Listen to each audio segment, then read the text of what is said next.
Hello everyone, आज से हम एमपीपीएससी 2026 के लिए टारगेट स्टार्ट करके अपनी तैयारी नियमित रूप से जारी रखेंगे। और आज पहला चैप्टर है मध्य प्रदेश का सामान्य परिचय। तो आइए स्टार्ट करते हैं।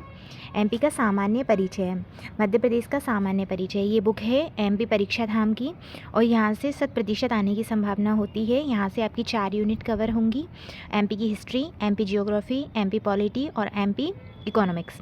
ठीक है, तो आप सभी को ध्यान से सुनना है। ये वीडियो लेक्चर सभी के लिए कंपलसरी है अगर आप 2026 की तैयारी कर रहे हैं पीएससी। तो आइए जानते हैं एमपी के बारे में। एमपी का सामान्य परिचय आज का टॉपिक है। मध्य प्रदेश की भौगोलिक स्थिति, प्रशासनिक स्थिति, राजनीतिक स्थिति, न्यायिक स्थिति और आर्थिक स्थिति। मोटा मोटा हम देखेंगे कि इसमें क्या क्या आता है। तो देखिए, जो है भौगोलिक स्थिति, इसमें आएगा अक्षांशीय विस्तार, पड़ोसी राज्य, जलवायु, वर्षा, कर्क रेखा और केंद्रीय बिंदु। कर्क रेखा एक ऐसा टॉपिक है जहाँ से हर बार प्रश्न पूछा गया है कि कौन सी जिले से कर्क रेखा नहीं गुजरती है। ठीक है, तो याद रखिएगा, बहुत ही इम्पॉर्टेंट है। फिर है प्रशासनिक स्थिति, जिसमें संभाग, जिला, विकासखंड, तहसील, ग्राम पंचायत आती हैं। ठीक, फिर है राजनीतिक स्थिति, जिसमें लोकसभा, राज्यसभा और विधानसभा रहेगी। न्यायिक स्थिति, जिसमें हाई कोर्ट और खंडपीठ। आर्थिक स्थिति, खनिज, कृषि और अन्य तथ्य, ये हम देखेंगे। ठीक है, सबसे पहले आइए देखते हैं। 1 नवंबर 2025 को मध्य प्रदेश का स्थापना दिवस मनाया गया। मध्य प्रदेश अभ्युदय नाम से मनाया गया। तो किस नाम से मनाया गया? मध्य प्रदेश अभ्युदय। याद रखिएगा, किस नाम से मनाया हमने स्थापना दिवस 2025 1 नवंबर? मध्य प्रदेश अभ्युदय। ठीक है, राज्य का गठन 1 नवंबर 1956 को मध्य प्रदेश का गठन मध्य प्रांत, मध्य भारत और विंध्य प्रदेश को मिलाकर किया गया। 3 प्रांत थे, मध्य प्रांत, मध्य भारत और विंध्य प्रदेश। इनको मिलाकर के 1 नवंबर 1956 को क्या बना? हमारा मध्य प्रदेश राज्य बना। मध्य प्रदेश का अंतिम पुनर्गठन 1 नवंबर 2000 को छत्तीसगढ़ को अलग करके किया गया। ठीक है, तो देखो गठन कब हुआ था? मध्य प्रदेश, मध्य प्रांत, मध्य भारत और विंध्य प्रदेश को मिलाकर के मध्य प्रदेश बना और इसका पुनर्गठन 1 नवंबर 2000 को हुआ। मध्य प्रदेश का गठन 1 नवंबर 1956, मध्य प्रदेश का पुनर्गठन 1 नवंबर 2000। और मध्य प्रदेश का गठन किन किन क्षेत्रों को मिलाकर हुआ था? तो मध्य प्रांत, मध्य भारत और विंध्य प्रदेश। याद रखिएगा, मध्य प्रदेश का नामकरण किया था जवाहरलाल नेहरू ने। किसने मध्य प्रदेश का नामकरण किया? जवाहरलाल नेहरू। याद रखिएगा। नेक्स्ट है, अब हम देखेंगे मध्य प्रदेश की राजधानियाँ क्या क्या हैं। ठीक है, तो ये देखते हैं। मध्य प्रदेश की प्रशासनिक राजधानी भोपाल, क्योंकि भोपाल राजधानी है, तो याद रखना प्रशासनिक राजधानी भोपाल। संस्कार राजधानी जबलपुर। आर्थिक और खेल राजधानी इंदौर। ऊर्जा राजधानी सिंगरौली। ग्रीष्मकालीन राजधानी पचमढ़ी। संगीत राजधानी मैहर, जहाँ पर माँ शारदा का मंदिर है। चित्रकला राजधानी भीमबेटका। याद रखना, चित्रकला राजधानी ये नई ऐड हुई है, कहाँ है? भीमबेटका में है। एक बार और, प्रशासनिक राजधानी भोपाल, संस्कार राजधानी जबलपुर, आर्थिक और खेल राजधानी इंदौर, ऊर्जा राजधानी सिंगरौली, ग्रीष्मकालीन राजधानी पचमढ़ी, संगीत राजधानी मैहर और चित्रकला राजधानी भीमबेटका। ठीक है, मध्य प्रदेश को किन किन नामों से जानते हैं? हृदय प्रदेश, क्योंकि ये हृदय की बिल्कुल सेंटर में इसकी लोकेशन है। हीरा प्रदेश, हम हीरा का सबसे ज़्यादा प्रोडक्शन कर रहे हैं। वनों का राज्य, सबसे ज़्यादा वन मध्य प्रदेश में पाए जाते हैं। तेंदुआ राज्य, लियोपार्ड स्टेट हो जाएगा। फिर बुल्फ स्टेट या भेड़िया राज्य, ये भी देखना है। चीता राज्य, टाइगर प्रदेश, नदियों का मायका, तेंदुपत्ता राज्य, गिद्ध राज्य, राष्ट्रीय उद्यानों का राज्य, घड़ियाल राज्य, सोया प्रदेश। ठीक है, याद रखिएगा। देखिए, तेंदुआ, बुल्फ, चीता, गिद्ध और घड़ियाल, इन 5 को याद रखना है। हृदय प्रदेश, हीरा प्रदेश, वनों का राज्य, बुल्फ स्टेट, टाइगर स्टेट, नदियों का मायका, तेंदुपत्ता राज्य, राष्ट्रीय उद्यानों का राज्य और सोया प्रदेश। ठीक है, अब है मध्य प्रदेश का जिला मानचित्र। यहाँ से हमें क्या देखना है? यहाँ से हमें हर ज़िले की लोकेशन पता होना चाहिए। हमारा पूर्वी ज़िला जो है वो है सिंगरौली। ठीक है, पश्चिमी ज़िला जो है वो है अलीराजपुर।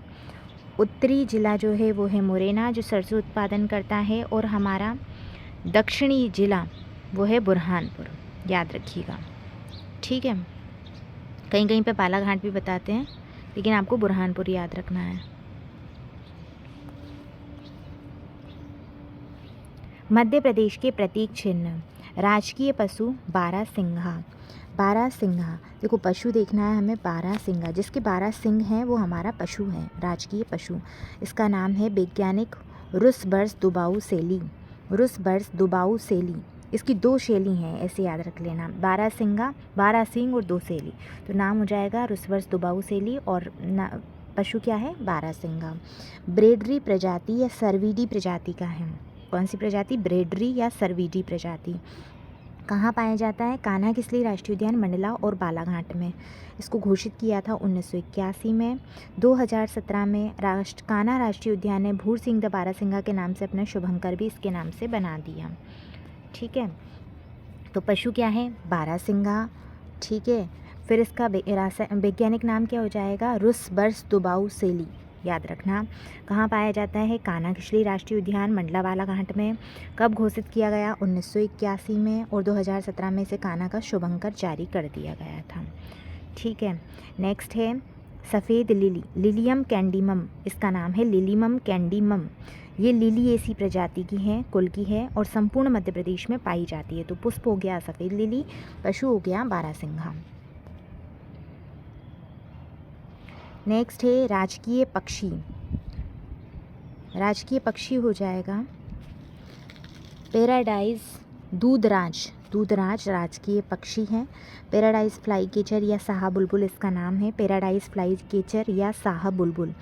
इसका वैज्ञानिक नाम है टर्पिसिफोनी पैराडाइसे, टर्पिसिफोनी पैराडाइसे। इसे याद रखना है, पैराडाइज से है, पैराडाइज है। पश्चिमी मध्य प्रदेश में पाया जाता है, सरदारपुर धार और सिलाना रतलाम में पाया जाता है। इसको भी 1981 में घोषित किया। देखो, एक तो पशु को किया है 1981 में, दूसरा पक्षी को किया है। दोनों पी कब हुए हैं, 1981 में हुए हैं। पशु मतलब बारहसिंघा, और पशु मतलब कि बारहसिंघा, और पक्षी मतलब हो जाएगा दूधराज। ये हमने कब घोषित किए हैं, तो 1981 में घोषित किए हैं, याद रखिएगा। ठीक है, नेक्स्ट हो जाएगा राजकीय मछली। मछली महासीर है, राजकीय मछली है महासीर, राजकीय मछली महासीर। महासीर जिसका नाम है वैज्ञानिक टोर प्यूटिटोरा, वैज्ञानिक नाम टोर प्यूटिटोरा। इसकी प्रजाति है टोर। ये नर्मदा नदी खंडवा खरगोन में पाई जाती है, और 2011 में इसे घोषित किया गया है। -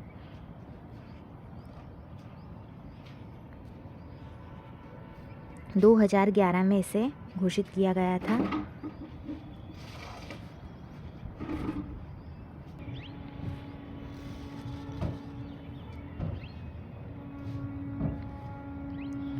ये हो गई राजकीय मछली महासीर। वैज्ञानिक नाम टोर प्यूटिटोरा है, टोर प्रजाति है, नर्मदा नदी खरगोन खंडवा में पाई जाती है, 2011 में घोषित हुई थी। बड़वाहा में महासीर प्रजनन केंद्र है। ये पूछ सकते हैं महासीर प्रजनन केंद्र कहाँ है, बड़वाहा में, बड़वाहा में महासीर प्रजनन केंद्र। अब हिरण और मृग में अंतर देखेंगे। हिरण या एंटलर्स वह हैं जो अपने सींगों को हर वर्ष गिरा देते हैं। जिनके सींग हर वर्ष गिर रहे हैं वह हिरण या एंटलर्स हैं, नई सींग उग जाती है। जबकि मृग एंटीलोप वह है जिसके सींगे गाय भैंस की तरह आजीवन रहते हैं।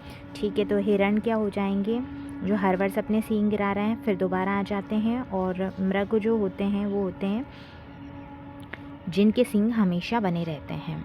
याद रखना, ये डिफरेंस है।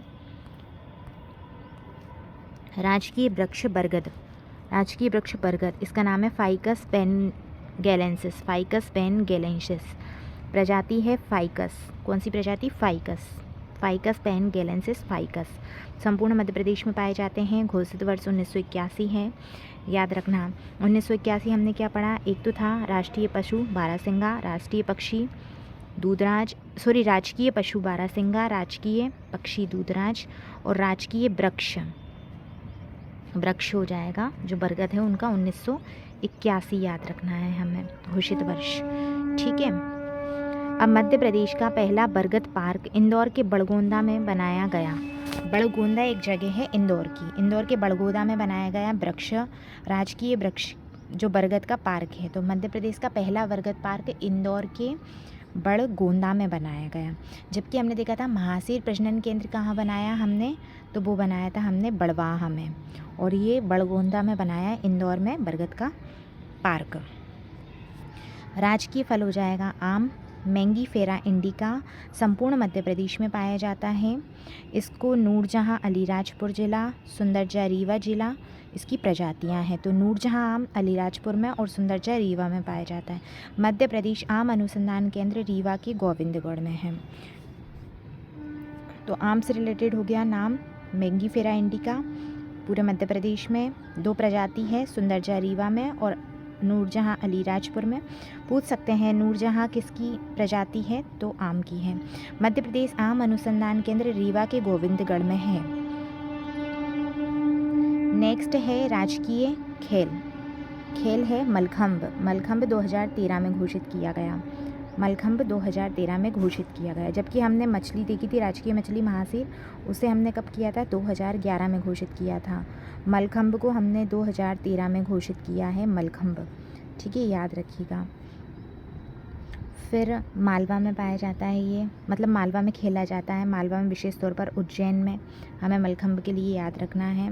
मध्य प्रदेश मलखंभ अकादमी उज्जैन में स्थित है। प्रवास जोशी सम्मान मलखंभ क्षेत्र में दिया जाता है। मलखंभ को राष्ट्रीय पुरस्कार में शामिल किया गया है, ठीक है। तो ये अगर 2 नंबर में पूछा जाता है तो भी आप एज इट इज़ लिख सकते हैं। मलखंभ घोषित वर्ष 2013 था। मालवा क्षेत्र में इसे खेला जाता है।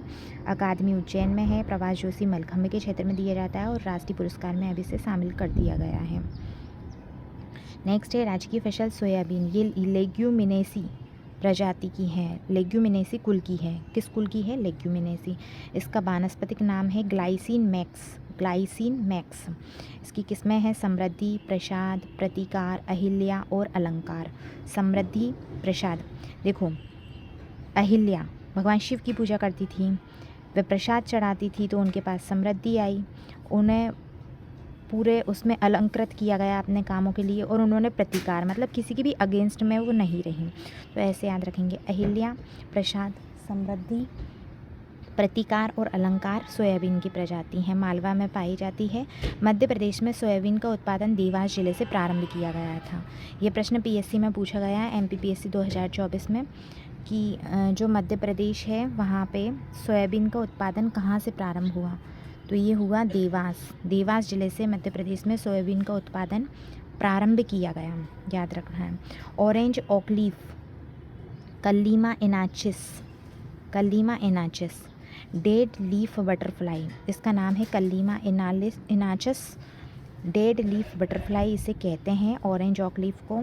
यह अमरकंटक और पचमढ़ी में पाई जाती है। राजकीय तितली का दर्जा 2025 में इसे प्रस्तावित है।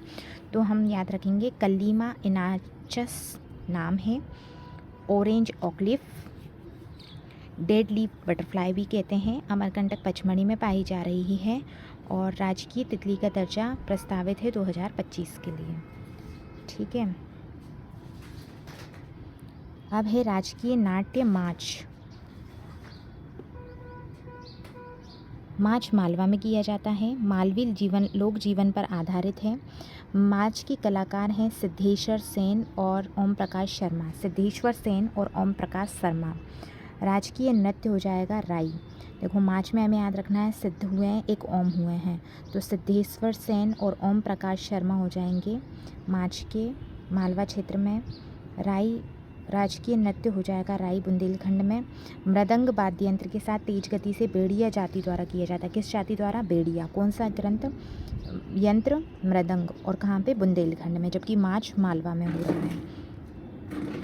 15वीं शताब्दी में रचे गए ग्रंथ छिताई चरित में राई नृत्य का उल्लेख है। तो जो छिताई चरित है वो किससे रिलेटेड है, राई नृत्य से संबंधित है। पद्मावत में राई लोक नृत्य का वर्णन किया गया है। तो हमें एक छिताई याद रखना है, एक पद्मावत याद रखना है, जो राई नृत्य से रिलेटेड है। इसके कलाकार हैं ज्ञानेश्वरी ज्ञानेश्वरी कटनी की जो हैं वो क्या करते हैं, राई नृत्य की प्रस्तुति करती हैं। और नेक्स्ट है माच की कौन कर रहे थे, सेन और ओम प्रकाश, सिद्धेश्वर सेन और ओम प्रकाश शर्मा।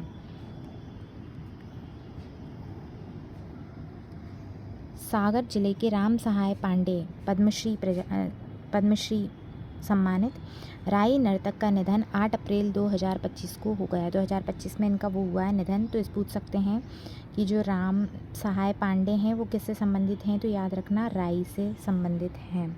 राई नृत्य में वाद्य यंत्र मृदंग और ढोलक का प्रयोग किया जाता है। मृदंग इस टाइप का होता है और ढोलक इस टाइप की हमने देखी है। मृदंग थोड़ा एक साइड से थोड़ा सकरा रहता है और दूसरी साइड से उसका चौड़ा रहता है। आज हम इतना ही देखते हैं, आगे हम इस सीरीज़ को कंटिन्यू करेंगे। आप ज़्यादा से ज़्यादा इसे देखिए और कोशिश कीजिए कि तुरंत के तुरंत याद हो जाए। ओके।